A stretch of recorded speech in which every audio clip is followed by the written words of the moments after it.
Sir ఇప్పుడు cinema విషయానికొస్తే రేవంత్ రెడ్డి ఒక కామెంట్ చేశారు. ఏంటంటే ఇప్పుడు వచ్చే ఏ పెద్ద ఫిల్మ్ అయినా టికెట్లు పెంచమని వచ్చేటప్పుడు ఒక వీడియో చెయ్యాలి, అది అవేర్నెస్ ప్రోగ్రామ్ లాగా ఇంతకుముందు చిరంజీవి చేసినట్టు అని చెప్పేసి అంటున్నారు. దీని మీద మీ ఉద్దేశం ఏంటి, అంటే ఏ ఉద్దేశంతో అలా అని ఉండొచ్చు అంటారు? ఇప్పుడు రేవంత్ రెడ్డి చెప్పిన ఉద్దేశం అవేర్నెస్ కావాలి, అవేర్నెస్ కోసం మీరు సహకరించాలి అనేది అంగీకరించగల విషయమే. కానీ దీంట్లో ఇంకో కోణం కనపడుతుంది. అది చేయాలంటే ఆ ప్రభుత్వమే గతంలో చాలాసార్లు పాండమిక్ వచ్చినప్పుడు కానీ ఇంకో ఇష్యూ వచ్చినప్పుడు కానీ ప్రభుత్వమే అడిగేది ఆర్టిస్టుల్ని.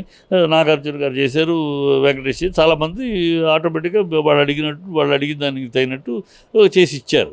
అట్లా కాకుండా మీరు టికెట్లు అడగడానికి వస్తే మీ ఆర్టిస్ట్తో చేసి ఉండని కండిషన్ పెట్టడంలో ఆ సినిమాలు ఎవరు, రేట్లు పెంచమని అడిగే సినిమాలు ఎవరు? పెద్ద హీరోల సినిమాలు. అంటే పెద్ద హీరోలు అందరినీ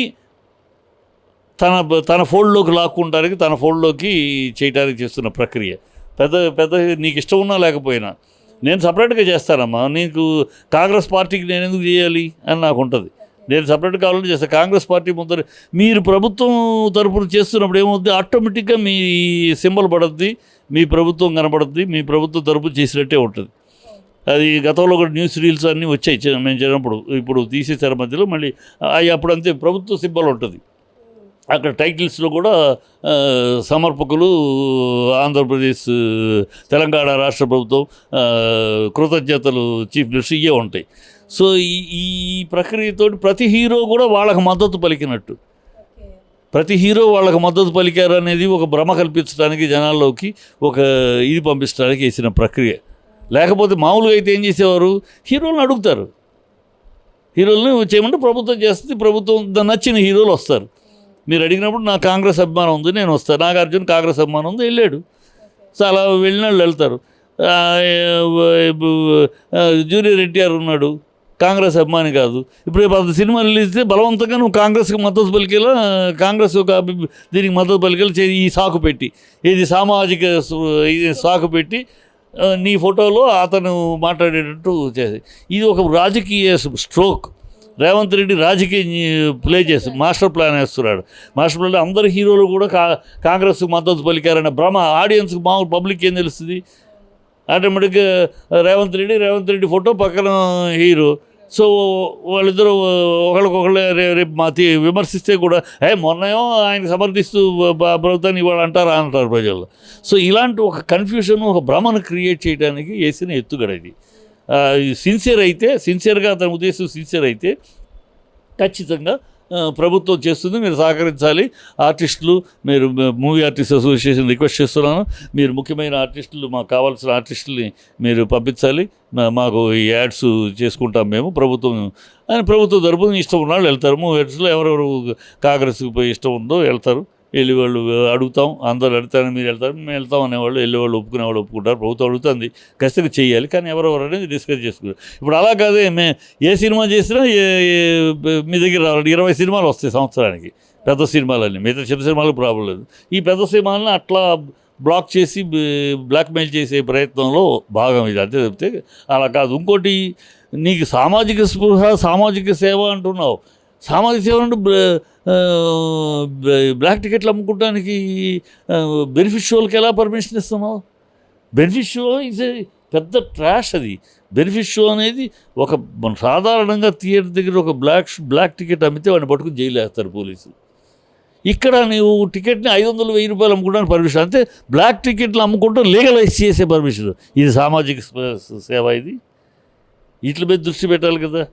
సో ఇక్కడ అంతా అర్థమవుతుంది. ఎన్ని కాదు, పేరుకి సమాజం కోసం అనే మాట పెట్టి ఆ ముసుగులో తన పార్టీకి వీళ్ళందరినీ, ప్రజలు వీళ్ళందరూ ఉన్నారు మన పార్టీకి సమర్థిస్తూ అనే భ్రమ కల్పించడానికి చేసే రాజకీయ ఎత్తుగడ ఇది, రాజకీయ మాస్టర్ స్ట్రోక్ రేవంత్ రెడ్డి. అందుకని దాన్ని ఆయన ఉద్దేశం మంచిదని వెనకాల ఇంత డ్రామా ఉందని చెప్తున్నాను. ఇప్పుడు ఇది వర్కౌట్ అవుతుందంటారా లేదంటారా? వర్కౌట్ ఉంది, వర్కౌట్ అవుద్ది. తర్వాత ఇబ్బందులు వస్తాయి అంటున్నాను. వర్కౌట్ ప్రాబ్లం వస్తాయి, మన ఆర్టిస్టుల్లోనే ప్రాబ్లం వస్తాయి. కొంతమందికి రేపేమవుతారు, వీళ్ళు ఏం చేస్తారు, హీరోలతో చేయరు, మిగతా ఆర్టిస్టులు చేస్తారు. కాదు హీరోని చెయ్యాలంటారు. ఇప్పుడు రేపు హీరోని చేయాలి, హీరో చేసేదే కావాలంటారు, మెయిన్ క్యారెక్టర్ చేయాలంటారు. ఇప్పుడు హీరోలు చేయాలని అనలా తను, ఆ సినిమాలో యాక్ట్ చేసిన వాళ్ళు అన్నాడు. యాక్ట్ చేసిన వాళ్ళు ఎవరైనా చేయొచ్చు, నేను వాళ్ళతో చేస్తాను. అప్పుడు నువ్వు ఒప్పుకుంటావా? కాదు వీళ్ళ ఇమేజ్ కాదు, వాళ్ళ ఇమేజ్ కావాలంటావు, వాళ్ళు చేయాలంటావు. ఇప్పుడు అప్పుడు వస్తాయి అన్ని తేడాలు వస్తాయి రాబోయే. అది అందుకనే ఇలాంటి స్ట్రోక్ ఆయన రాజకీయంగా వాడుకోవాలని ప్లేస్ ఎత్తుగడ తప్పితే ఇది నిజంగా అయితే ప్రభుత్వం అడగచ్చు. గత ప్రభుత్వాలు అడిగినాయి, ప్రభుత్వ సినిమా ఫీల్డ్ని మాకు యాడ్ చేయాలి, ఇది చేయాలి, మీ వాళ్ళు చేయండి అంటే అప్పుడు రాఘవేంద్ర గారు తీశారు చాలా, ప్రభుత్వం కోసం రాఘవేంద్ర గారు చాలా తీసి ఇచ్చారు, అట్లా తీసిస్తారు. కానీ ఇప్పుడు ఈయన అది కాకుండా ఈ స్ట్రోక్ ఎందుకు కొడుతుందా అంటే అందరినీ ఇలా భ్రమ కల్పించాలి, అందరినీ తన కాంగ్రెస్ వెనకాల ఆయన ఫోటో ఉంటుంది, కాంగ్రెస్ సింబల్స్ ఉంటాయి, ప్రభుత్వం కదా అవి ఉంటాయి, ప్రభుత్వం ముందు వీళ్ళది ఒక అలా కాకుండా అవసరం లేదు, మాకు ఏం అవసరం లేదు. ఇప్పుడు చిరంజీవి గారు చేశారు, వెనకాల ఏమీ లేకుండా సోలోగా ఆయన చేశారు, అలా చేసి వంటని అంగీకరించబడండి, బ్రహ్మాండం.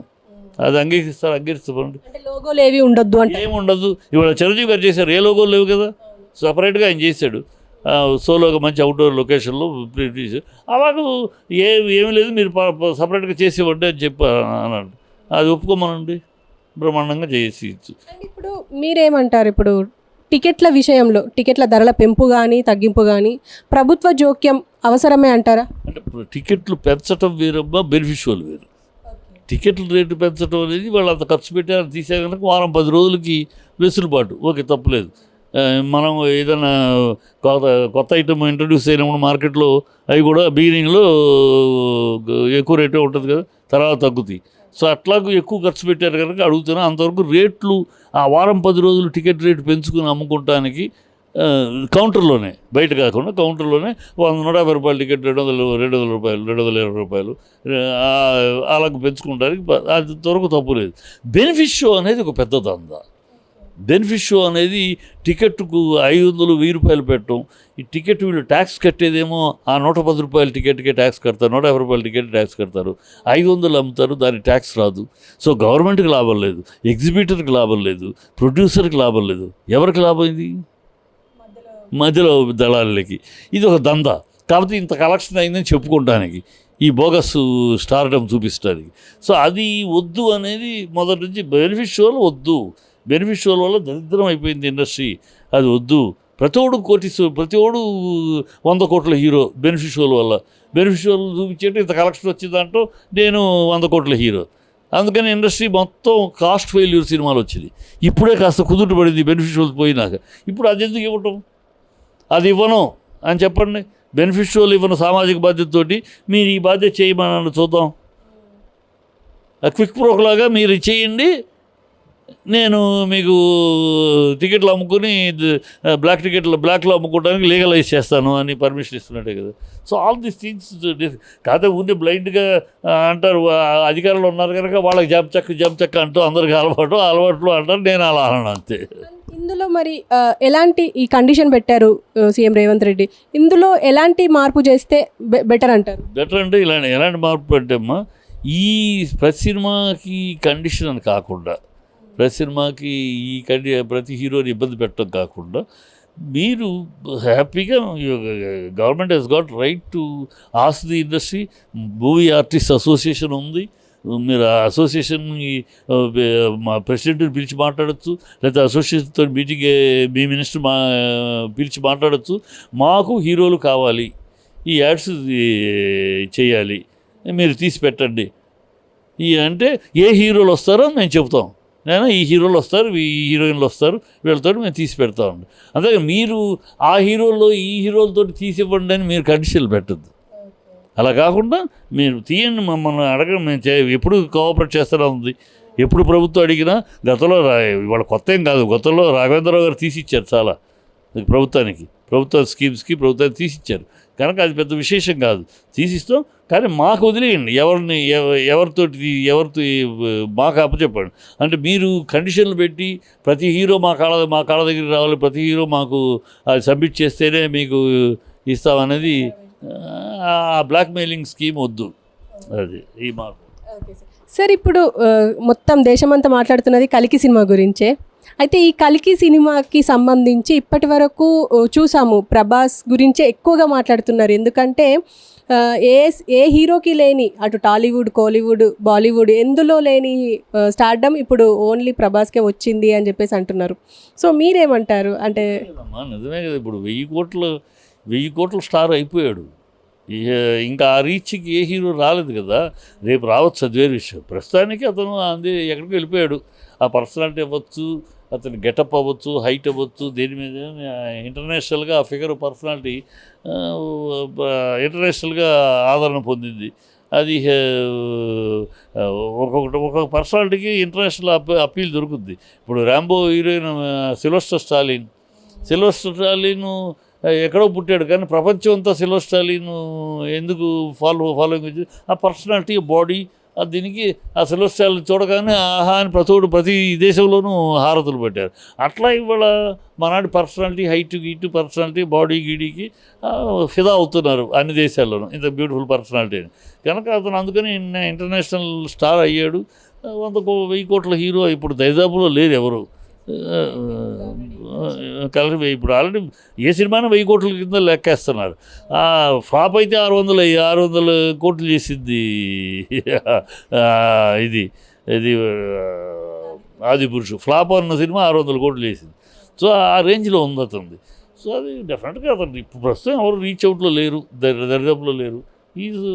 దాన్ని చెప్పడంలో తప్పే ఉంది. ఈ మధ్య ఇప్పుడు పాన్ ఇండియా స్టార్గా మారిన అల్లు అర్జున్ అంటే పుష్ప 1తో మారారు. అయితే ఇప్పుడు దీంతో కంపేర్ చేస్తూ ప్రభాస్ని పొగుడుతున్నారు. ఎందుకంటే పుష్ప 1 వచ్చే టైంకి ఆయన ఆల్రెడీ బాహుబలి కంప్లీట్ చేసేసుకొని సాహో, ఆదిపురుష్, రాధేశ్యామ్ అనుకుంటూ అంటే ఫ్లాప్ హిట్స్తో సంబంధం లేకుండా మూవీస్ 4-5 చేసేసి ఉన్నారు. అంటే కన్సిస్టెన్సీ మెయింటైన్ చేస్తున్నారు అని చెప్పేసి అంటున్నారు. మీరేమంటారు? ఏవి కన్సిస్టెన్సీ మెయింటైన్ చేయడం నాకు అర్థం కాల ప్రశ్న. మూవీ అంటే ఒక హీరోకి ఇప్పుడు అల్లు అర్జున్ ఫస్ట్, సెకండ్ పుష్ప వచ్చే ఈ గ్యాప్లోనే ఒక 4-5 సినిమాలు తీసేశారు ప్రభాస్ అని చెప్పేసి అంటున్నారు. అదే ఆ మాట కరెక్ట్ కాదు. ప్రభాస్ ఆ సినిమాలు రెండప్పుడు ఎన్ని సినిమాలు ఆగిపోయినాయి. అది ఊరినే ఏదో ఆర్గ్యుమెంట్ కోసం మాట్లాడే వెళ్ళ అయ్యే ఊరినే ఇంటర్నల్గా పుట్టించేవారు. వాళ్ళిద్దరి మధ్య ఏమీ లేదు. ఈ ఫ్యాన్స్ ఊరినే పని పాటు లేకుండా సోషల్ మీడియాలో పుట్టించే దరిద్రాలు చెప్తాయి. అది ఏమి అసలు కంపారిజన్ లేదు. అది వేరు, అతని స్టార్డమ్ వేరు, ఇతని స్టార్డమ్ వేరు. నేషనల్ స్టార్ అయ్యాడు పుష్పతోటి. ఇప్పుడు ఈ రాబోయే సినిమాలో అతను ఎంతవరకు తీసుకెళ్తే ఎక్కడ చూడాలి. అండ్ ఇంకొకటి ఏంటంటే ఇప్పుడు ఇదే కల్కి మూవీలో అర్జున పాత్రలో ఉన్న విజయ్ దేవరకొండకి చాలా అప్లాజ్ వస్తుంది, ఒక పక్క నెగిటివిటీ వస్తుంది. ఎందుకంటే మళ్ళీ తెలంగాణ యాసనే మాట్లాడారు అని చెప్పేసి. ఇప్పుడు యాస అనేది పౌరాణిక సినిమాలు, మామూలు సోషల్ సినిమాలో ఏ యాస అయినా యాక్సెప్టెడే. అది తెలంగాణ యాస అవ్వచ్చు, గుంటూరు యాస అవ్వచ్చు, కృష్ణా జిల్లా యాస, ఏదైనా ఏ యాస, గోదావరి జిల్లా యాస అవ్వచ్చు. సోషల్ సినిమాలో ఏ యాస అయినా చెల్లుబాటు అయిపోతుంది. పురాణాలు, జానపదాలు వచ్చేటప్పటికి ఒకే స్టైల్, ఆ యాస, ఆ భాష. ఎందుకంటే పలకాలంటే ఆ భాష పలకాలి, స్పష్టత కావాలంటే ఆ పదజాలం ఉండాలి. అది యాసలో మాట్లాడే కామెడీ అవుద్ది. పురాణ భాష కానీ, జానపదాలు కానీ అండ్ హిస్టారికల్ కానీ అవి మాట్లాడేటప్పుడు యాసలో మాట్లాడితే అది కామెడీ కింద అవుతుంది, సీరియస్ అవుతుంది. అందువల్ల అక్కడేంటి మనాడు ఆ యాసలో మాట్లాడటం తప్పు జరిగింది.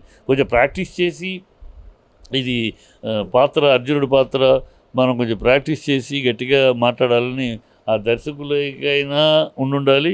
లేకపోతే స్టార్డమ్ వల్ల అలా వెళ్ళిపోద్ది అనుకున్నారేమో, అందుకనే అది మిక్స్డ్ బాగుందనే కొంతమంది. అదేం యాస, అదేం మాట్లాడా, అర్జునుడి పాత్రలో అదేంటి, ఆ భాష ఏంటి అనేవాళ్ళు ఉన్నారు. అందుకని మిక్స్డ్ రియాక్షన్. అది జాగ్రత్త తీసుకుని ఉండాల్సి ఖచ్చితంగా. నేనైతే ఆ యాసలో పురాణ పాత్ర కనుక ఆ పాత్రకి మనం ఈ యాస పెడితే కామెడీ అవుద్ది. అది సీరియస్నెస్ పోతుంది అనే ఆలోచన ఉండాలి ఆ డైరెక్టర్ కానీ హీరో కానీ. అక్కడెక్కడ హీరో ఇమేజ్ మీద కొట్టుకుపోద్దని అనుకుని ఉంటారు, అది రాంగ్ అయిపోయింది అంతే. Okay sir, thank you very much sir.